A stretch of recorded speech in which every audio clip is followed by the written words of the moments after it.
My father was the one that was interested, but he never came in the truth.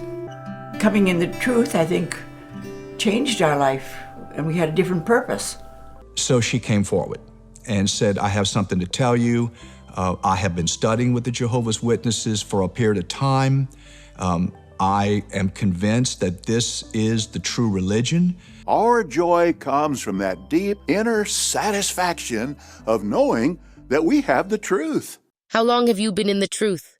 My family has been in the truth for 25 years. Are you the only one in your family that is in the truth? They have convinced themselves so much that they have the truth that they even wrote a book called The Truth That Leads to Eternal Life. So if they have a book called The Truth That Leads to Eternal Life, aka the Truth Book, and it contains all of these truths, then how come in the year 2025, that book is no longer in circulation? It makes you wonder, doesn't it? If it's the truth back then, you would think that it's the truth now. So what happened to that book called The Truth Book?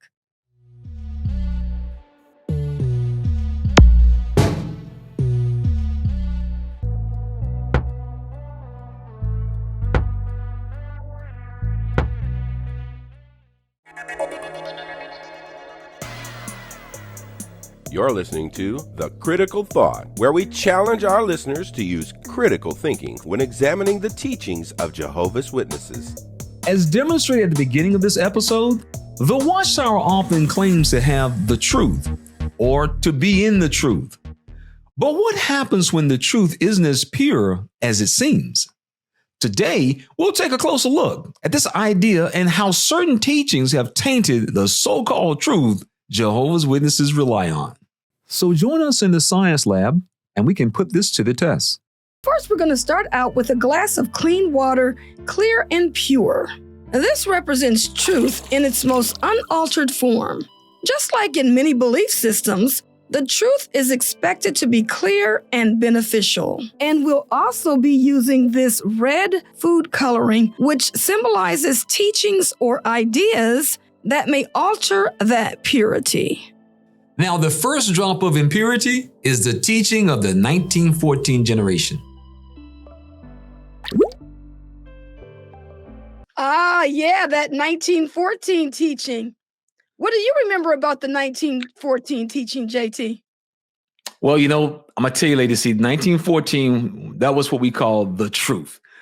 The generation teaching was probably one of the most important doctrines for Jehovah's Witnesses for so many decades. I remember the biggest thing was it focused on people's age. And that is, people had to be a certain age by 1914. And I remember the same thing. Do you remember what the age was? What was the like? Did they say like 5 or 6? Or I remember the age 8 coming up at some point. Yeah, it was kind of funny. They played around with the numbers a lot. I remember the earliest I remember were brothers mentioning a person who had to be about 15 years of age. And this way they could recognize the difference between what happened before 1914 and what happened after 1914. So it was so important with the generation teaching of 1914, that doctrine, we just kept a close eye on how old people were. And that's why the yearbook became so important, because we knew that before the anointed would die out and people who were born in 1914 would die out, the world would come to an end. And so we had like two things that we had running literally at the same time. Right. Do you remember if we were only making this relevant to Jehovah's Witnesses, or was it to people outside as well, and in terms of the age? Oh, yeah. We basically, anybody who was old enough to understand, because we use it all the time on our Bible studies. I mean, that was the number one thing that Jehovah's Witnesses were being taught. I know that was what really attracted my mom, that, these witnesses, they have this Bible chronology that they're using. And that was what captured the attention of so many people, because, just anybody could add and see that, well, it's got to be over soon. And so the generation of 1914, the age of those people became so significant. And that's why with the 1984 Watchtower that we just showed a few minutes ago, that was what was so crucial, because those people were getting literally up into age. Mm-hmm. And then my personal observations in the scenario with the 1914, it also shaped the way the brothers gave talks at the Kingdom Hall. It's in the corner, it's around the corner, and things like that, which actually fostered the belief that the end was just so close. Yeah. So that was a very interesting time. And I think that the 80s was a time when the Watchtower didn't really have like the internet to compete with, and they could just put these teachings out there, and people were like just flocking into the organization. Yeah, we so many of us, ourselves, our parents, our grandparents, we literally took those teachings because it was the truth. Like we always say, how long you been in the truth? And so the word truth literally began to, at that point, I know for many of us, as they began to change this teaching, the word the truth began to have literally no meaning. It did not mean the truth. We never taught that our teachings were as solid as a rock. They were always flexible. So how can something be the truth today, but tomorrow, of course, it's not the truth? Mm-hmm. Yeah. Now, JT, you used to give a talk on this magazine about the 1914 generation. What was your experience with that? What would you always think about when you were giving that talk? Well, walking down memory lane, I remember giving my public talk. And in the public talk, I would use the 1984 Watchtower. I would hold it up, at the podium. I would hold it up and show it to the congregation. We can be reassured, brothers, that we'll never grow old in this system because the faithful and discreet slave, they are telling us that this generation on the cover would not die out. And so you felt confident. And so because of feeling confident, you made life choices based on the confidence level, which was high because we knew those people were getting up into age. And today, unfortunately, every single one of those people that are on that cover of that magazine, they've passed. Yep. Pretty bad, isn't it? Yeah. For a generation that was told they were not going to die. But of course, we know they all passed. So now let's talk about the kinds of decisions that people made in their lives based on that teaching. The organization puts us in a situation where people made decisions on having children, going to school after high school for any future education, purchasing a home as opposed to renting a home because we're not going to be here long. People moving to serve where the need is great. So people just kept making life decisions based on this truth, the truth. That's what we call it, the truth. But not only that, but this is where the talk would come out with the being at the assemblies and conventions and things like that, where they would say, would you go put in an application for a company that's getting ready to go out of business? And they would just spin that, and it made us not want to even go to school to, higher education and stuff like that. And always in the back of my mind, I never gave myself more than 4 years out. It was always like the end is so close. It is so near. And I made serious life decisions based on that 1914 teaching. Yeah, it was amazing. You could ask any Jehovah's Witness almost, when things would break out around the world, whatever would be. And if you ask Brother Davis, you see the world going past 10 years? No witness would say, yeah, because that meant that you were planning for the future and not being in a new system. So the truth impacts how you think, how you make decisions. The problem, of course, is when you find out that it's not the truth. That's the problem. Exactly. And I don't know if you remember when we were consulting with that financial consultant that time, and he had asked us the question. He said, where do you see yourself in 5 years or 10 years from now? And when we finally left the religion and he came over to our house after we left, he showed us the application. And we had on that application that we were going to be in the new system because Armageddon was going to be, have already come through within that 5-year period. We couldn't believe it. Yeah, I remember. He said, I'm gonna write this one down and use it on all. And he actually used it on all his sales calls. I got this couple. They say gonna be the new system. So just career planning. When you think about career planning and you think about how, people would be in a situation where you would be at a seminar and they would be asking these questions about where you're going to be in 5 years, because that's the biggest thing that people will ask you. But a lot of times people don't realize, that 5 years is not really a lot of time. Yeah. And you could get a lot accomplished in 5 years. And a lot of times as Jehovah's Witnesses, 5 years was like a lifetime, Yeah, it was. So now what was the pivotal moment that led you to question the validity of this teaching as it began to evolve? Yeah, I remember when the magazine came out and they simply dropped the generation teaching. They just said, we don't know how long a generation is. And that at that point, the wheels start spinning, the mind starts running. Like I said, I had a talk. So I'm thinking to myself, I used to tell people that the world's going to end before these people die. And so for me, that was one of the first cracks in our foundation, where I was like beginning to question at that point. Because the worst part, of course, is you couldn't talk to anybody. And I think that was probably the worst part. You couldn't go up to anybody after the meeting that Sunday when we had the Watchtower study. Says, man, what do you think of that? You couldn't do it. So you had to keep it in yourself, because you knew if you showed any signs that you thought that it was wacky, you would get pulled to the side. Didn't matter who he was. And I was an elder at the time, but it didn't matter. You question what the society says, you question what the branch is writing in the magazine, that kind of crazy stuff. And that was it. Once that started, as they said, the scales start falling off your eyes at that point. Right. Now, I remember you coming up to me talking about this. And, looking back, I don't really have a good timeline. But how long did you sit on this information before you approached me? Because I don't really remember all of the details surrounding when the article came out and when you came up to me to talk about it. Yeah, it was quite a few months, because at that point I started doing the digging, and of course made the mistake of going onto the internet to look up things, because you couldn't talk to nobody that you knew face to face. So you had to sneak around and get somebody on the internet to talk to you. And I found that a lot of people like myself, that article put a stop in their progress in the organization. They just couldn't go no further until they got it settled in their mind. How do I reconcile this thing? Especially because remember that we're talking about the truth.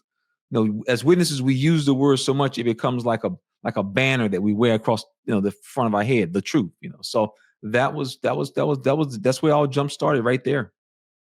Well, and before you approached me about hey, look, I'm having some issues with this, what was going through your mind before you came up to me to talk about it? Well, I think the same thing that goes to everybody's mind. If you come out disagreeing with the organization, that you're going to have a lot of problems. And those problems range from, how is my wife? How are you going to take this? My family, your family, because your family were witnesses, my family were witnesses. How would they take it? And of course, the answer is not going to be good. So that's the kind of stuff that you ponder over. It goes through your mind, and it actually slows you down, because instead of you being able to just come out and say, I want to talk to y'all guys about something, you can't really discuss with anybody. So the fear factor kind of kicks in, and you kind of, you as they say, you hold your cards close to your chest, Right. Well, I must say this. I do remember the day you talked to me about it. I remember where we were standing in our apartment, in fact. Mm-hmm. And I don't think I was having too many issues, because I remember I had some mixed feelings, maybe for about 30 minutes. But I do remember at that time, both you and I had been going online looking at information on the internet. And one of my biggest issues at the time was the women's issues. And so I was like, can you believe they do this to females? And that, da, da, da, da.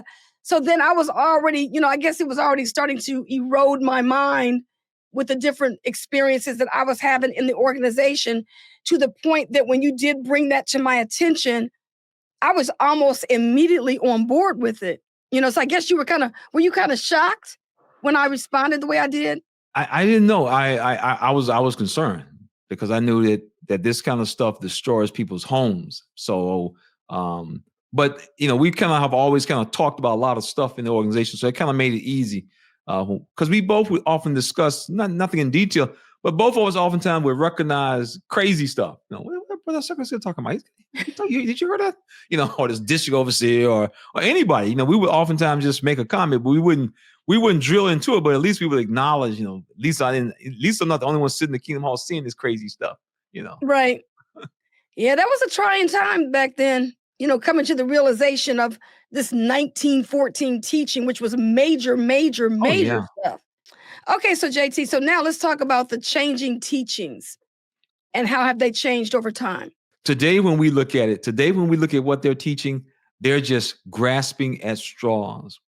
With this new overlapping generation teaching, they're running out of time again, which means they're now going to have to add another generation on to try to cover it up because people now are getting old. This overlapping generation, people who knew somebody back in 1914, it will now move on to the next phase of someone who knew someone who knew someone. And it just shows that when you have a teaching that is built on sand, as soon as it starts raining, it washes away. And the washing away is old Father Time. Time is what has actually caused most of the Watchtower teachings that are sitting in the trash can right now to have to be put there. They simply ran out of time where the teaching makes absolutely no sense whatsoever. Yeah. And you know what I think? I feel like I remember we used to have this sister in our congregation, and she later discovered after she became one of Jehovah's Witnesses that her grandfather was one of the Jehovah's Witnesses back in the day that fell away. So he no doubt found out that there were certain teachings back in his day that were wrong, and he left as well. Oh, yeah. The organization has always relied on the passing of time and the memory of Jehovah's Witnesses. Plus, you're told not to remember it. I mean, they just, they had an assembly once where they talked about, people who were looking for 1975. And then, of course, they blow it off with the Sun Brothers thing. I mean, and so that is the pattern that the organization has always used. And the reason they use it because it's effective. If you're not allowed to talk about it, not allowed to bring it up. I mean, we have talked to so many people over the years who will say, well, we never taught that. And the reason they said it because nobody ever says anything about it in the Kingdom Hall. So you think nobody has ever taught that. And so that's how the organization has been able to get away with it for so long. And that's kind of where the internet comes in at, because with the internet, you can do your own personal research. You don't have to go to the Kingdom Hall. You don't have to go to Sister O's house. You can just sit right there on your iPhone and look up stuff and cross-reference it. That's the thing. You can just cross-reference it to death. And you'll see that the Watchtower, this is what they presented as the truth. And that's the whole thing. We're talking about the truth. What really is the truth? Is the truth flexible, or should the truth be just exactly what it is? It doesn't move. And we see with the Watchtower, teachings can move left, right, backwards, and forwards at any time of the day. Our second drop of imperfection, it deals with blood transfusions.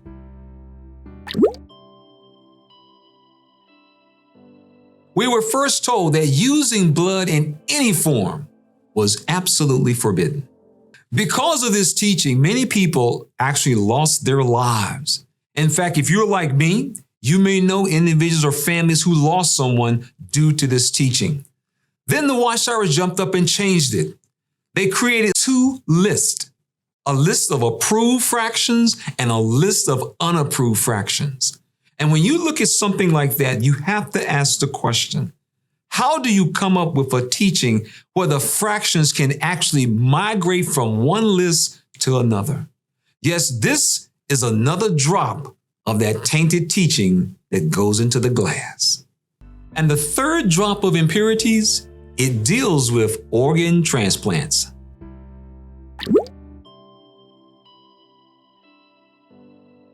Yes, organ transplant were being taught by Jehovah's Witnesses for years as a form of cannibalism, the feeding or the living on human flesh.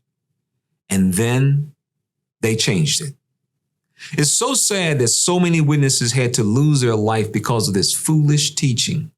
In fact, in my congregation, there was a couple where they had to make a decision what to do about organ transplants. There was a brother who needed a kidney transplant, and his wife was going to provide it for him. Elder body got together to see how we could help them out because both of them would have to have surgery at the same time. Because one of the elders was not keeping up with the latest new light, he told the elder body, he said, we may end up having to get a judicial committee because we can't take organ transplants. Because this organization makes up these teachings and people many times don't even know what the latest teachings are, people's lives are impacted because of this. It's very sad indeed, because none of these men have any medical degrees, and therefore they should have no business trying to tell people about things that deal with medicine. And yes, this is our third drop of impurities.